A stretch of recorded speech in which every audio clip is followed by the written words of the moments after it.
Good morning, Long Branch Braves. It's me, Miss Fouts, and I am coming to you from my snow cave again today. We are going to finish up our series on snow and winter weather, but the last story that I have to show is called Snowflake Bentley, and it is one of my favorites. The author is Jacqueline Briggs Martin. This is a Caldecott winner, so that means that it has gotten a really great award for being a wonderful book. I'm going to show you the AR number, and you can pause it if you need to write that down. Snowflake Bentley.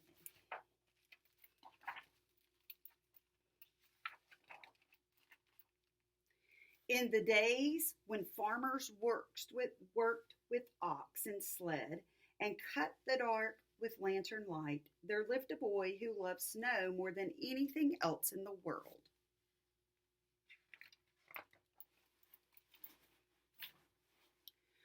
Wilson Bentley was born February 9th, 1865, on a farm in Jericho, Vermont, between Lake Champlain and Mount Mansfield, in the heart of the snow belt where the annual snowfall is about 120 inches. Willie Bentley's happiest days were snowstorm days. He watched snowflakes fall on his mittens on the dried grass of Vermont farm fields. On the dark handle of the barn door, he said snow was as beautiful as butterflies or apple blossoms. He could net butterflies and show them to his older brother, Charlie. He could pick apple blossoms and take them to his mother, but he could not share snowflakes because he could not save them. Willie's mother was his teacher until he was around 14 years old. He attended school for only a few years.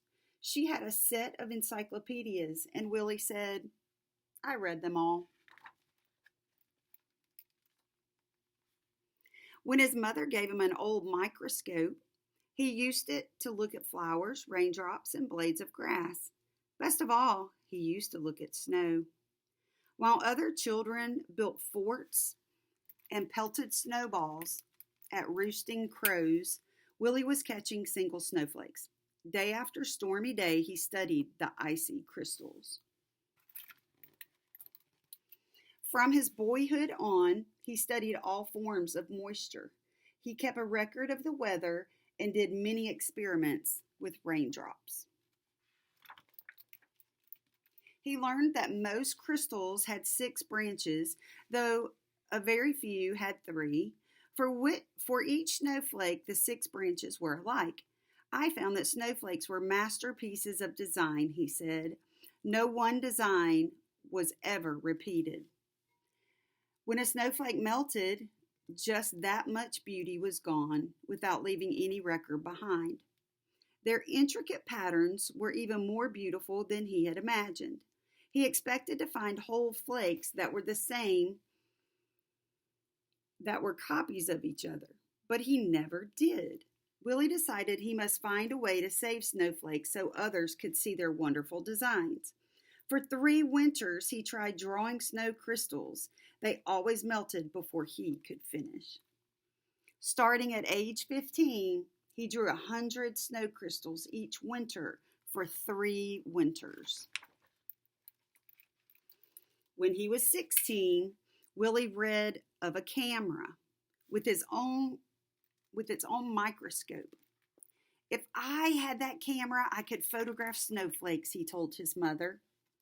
Willie's mother knew that he would not be happy until he could share what he had seen. "Fussing with snow is just foolishness," his father said. Still, he loved his son.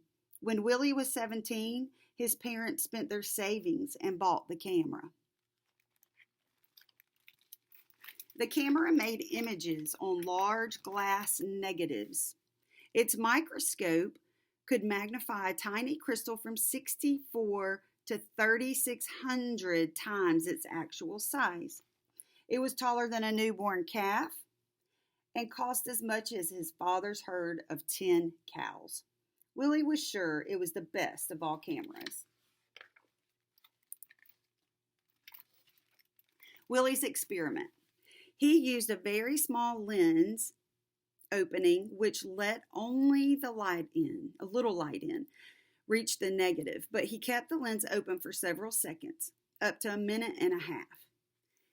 Even so, his first pictures were failures, no better than shadows, yet he would not quit. Mistake by mistake, snowflake by snowflake, Willie worked through every storm.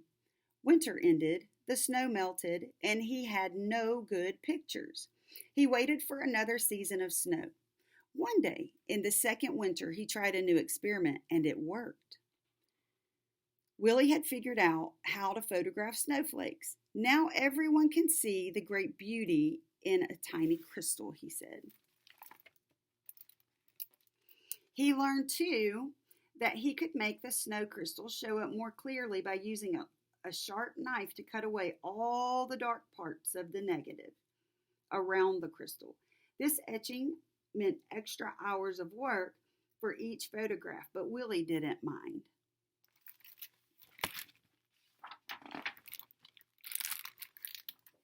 But in those days, no one cared. Neighbors laughed at the idea of photographing snow. Snow in Vermont is also common as dirt, they said.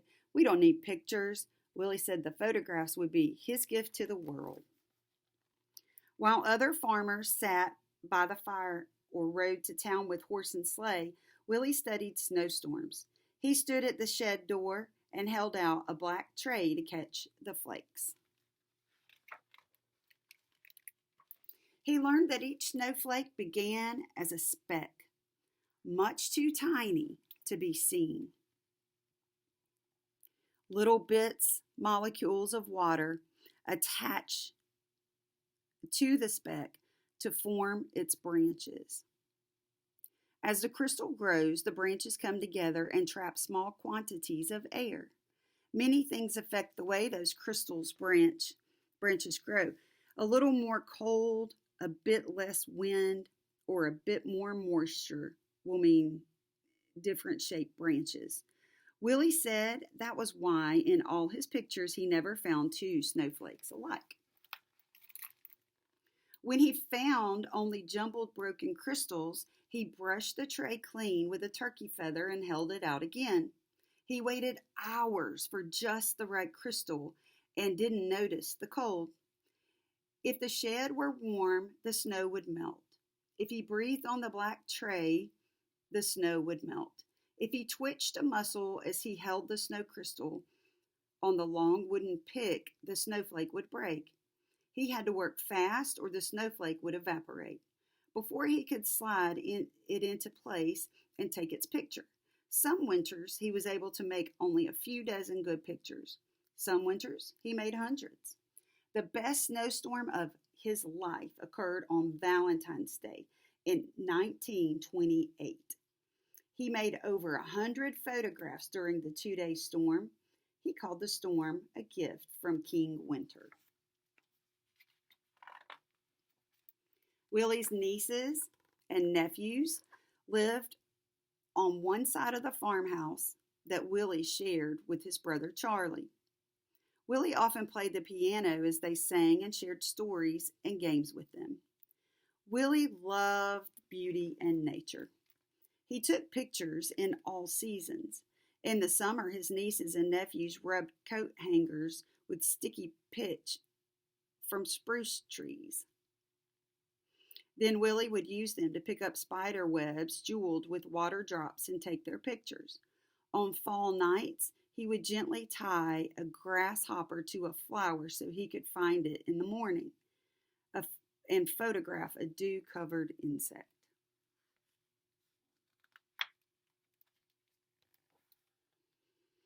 But his snow crystal pictures were always his favorites. He gave copies away or sold them for a few cents. He made special pictures as gifts for birthdays. He even held slideshows on the lawns with his friends.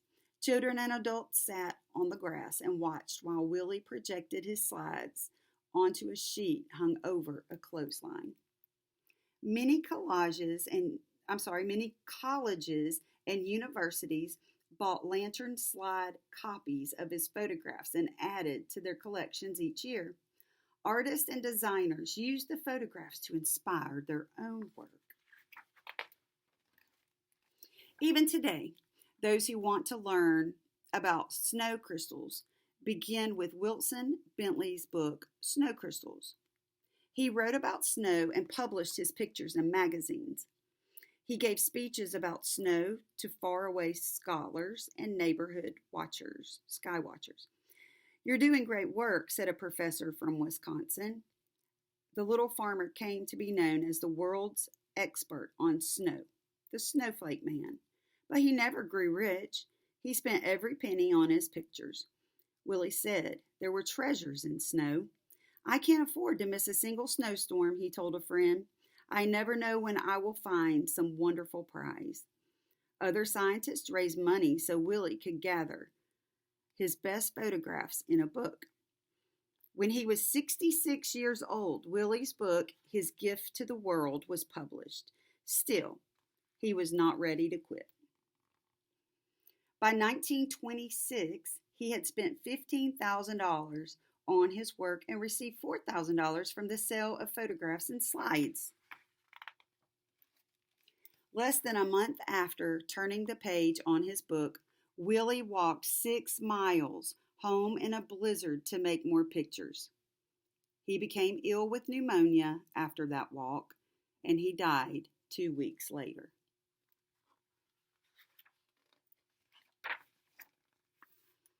The plaque on the monument says, "Snowflake Bentley, Jericho's world-famous Snowflake Authority." For 50 years, Wilson A. Bentley, a simple farmer, developed his technique of microphotography to reveal to the world the grandeur and mystery of the snowflake, its universal hexagonal shape, and its infinite number of lovely designs. A monument was built for Willie in the center of town. The girls and boys who had been his neighbors grew up and told their sons and daughters the story of the man who loved snow. 40 years after Wilson Bentley's death, children in his village worked to set up a museum to honor the farmer scientist. And his book has taken the delicate snow crystals that once blew across Vermont, past mountains, over the earth. Neighbors and strangers have come to know the icy wonders that land on their own mittens, thanks to Snowflake Bentley.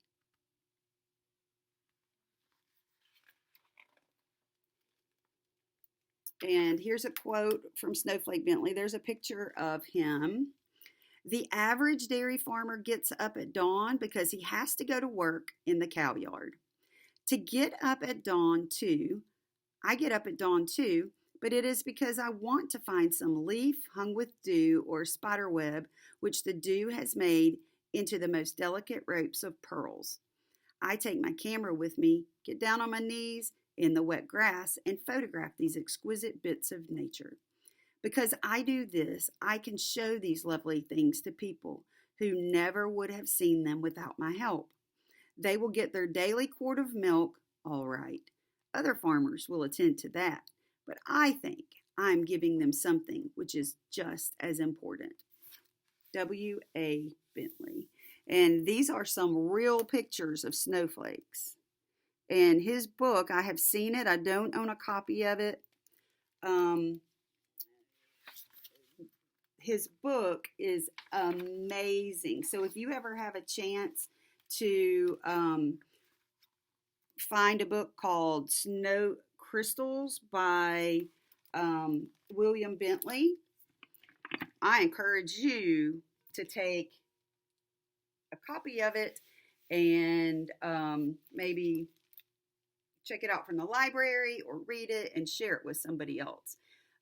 Snowflakes are super beautiful. No two are alike, just like you.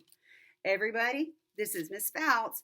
I'm coming to you from the Snow Cave, and I can't wait to see you next time. Bye-bye.